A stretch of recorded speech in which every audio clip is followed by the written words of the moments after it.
U.S. Secretary of Transportation Pete Buttigieg is in Alaska on a 3-day tour highlighting projects in our state that'll benefit from more than $5 billion in federal investments to state infrastructure made possible by the Biden administration's bipartisan infrastructure law. Pete Buttigieg joining us now live in studio to talk about his trip. Mr. Secretary, thank you so much for joining us today. Thanks for having me in. Yeah, you've just come off your trip to Kotzebue with Senator Dan Sullivan, speaking with community leaders and tribal leaders there. Tell us all about what you've learned so far. I'm so glad we had the opportunity to go to Kotzebue. When you look at a map in the lower 48, even at the most remote location, you just assume that it is served by a road. Obviously, for so many communities in Alaska, it's a different story. And to talk with local leaders, tribal leaders, and people involved in the aviation sector in Kotzebue really gave us a very helpful understanding of what it takes to get people and goods to where they need to be. It's one of the reasons that the president has asked everybody in the administration, everybody in the cabinet, to go out to different parts of the country and make sure that our policies and our strategies are not one size fits all. And I'm never going to forget not just the incredible and famous scenery, but the hospitality, the warmth, and the very real challenges and issues that we saw and that we discussed with people on the ground in Kotzebue. And looking forward to what we're going to see today in Anchorage and tomorrow out around Juneau, Skagway, Haines, and other areas to really get a better understanding of the unique needs here in Alaska. Yeah, as you noted, Alaska has some very unique transportation needs. The Alaska Marine Highway is a lifeline for so many Alaskans, not only for transportation, but for supplies and resources. The ferry system has been struggling for quite some time now. What are your thoughts on how that $285 million is being spent?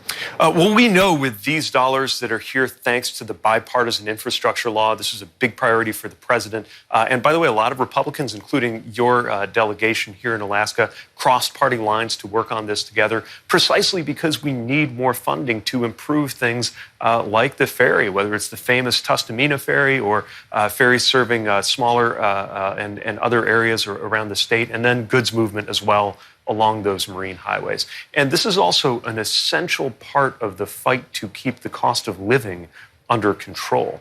You know, the term supply chains is something that most people, I think, didn't really consider kitchen table talk until a few years ago, although that might be different here in Alaska, where people have always known how complex and expensive it can be to get things to where they need to be. Kotzebue gave us examples of that as well. Just the number of transfers that are involved in barging is a big reason why ordinary goods can be so expensive.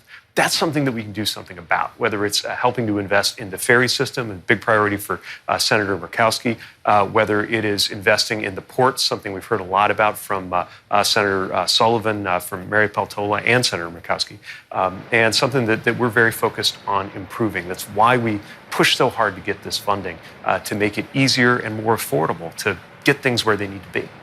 And now you're visiting the Port of Alaska later today. There's been a lot of discussion surrounding the future of the port and its importance to the future of our state. Can you speak to how these particular projects in Alaska were identified and how they'll play a bigger role in terms of economic value?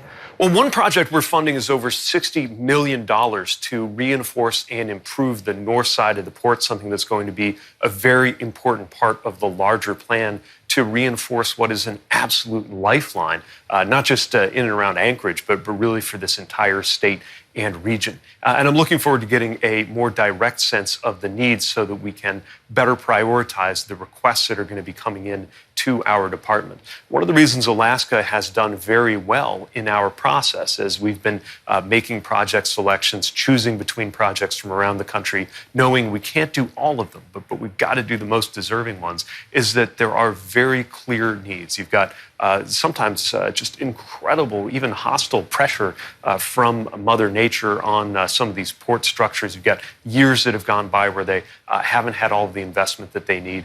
And, you know, the economic and strategic importance of the port here in Anchorage and of the whole port and marine highway system here in Alaska is only growing in the 2020s. And, we've been dealing with things like inflation, workforce shortages, supply chain issues. How do we overcome these issues to ensure these projects come to fruition? Well, a big emphasis in this administration, a big focus for President Biden is to invest in addressing those. If we have workforce issues, then we need to invest in our workforce, and we're doing just that. Infrastructure dollars also going to training and support so that people can live and work in the communities where they grew up on the infrastructure projects that we're funding. Part of how you deal with supply chain issues is to have better infrastructure for those supply chains. It's one of the reasons we took a look at what they're hoping to do and planning to do at Cape Blossom near Kotzebue, just to give you one example of how adding deep water port capacity would make a huge difference for the supply chains benefiting those residents. The bottom line is that America as a whole went about 40 years without making the kinds of investments that we should have. But now we have the biggest opportunity in a generation and then some to put that right. And those investments will pay off for the supply chains of the future. By the way, airports also obviously a vital part of the way of life here and a vital part of the American economy, getting unprecedented federal investment right now. And all of the other pieces from roads and bridges to ferries and transit that we need in order to thrive and win in the 21st century.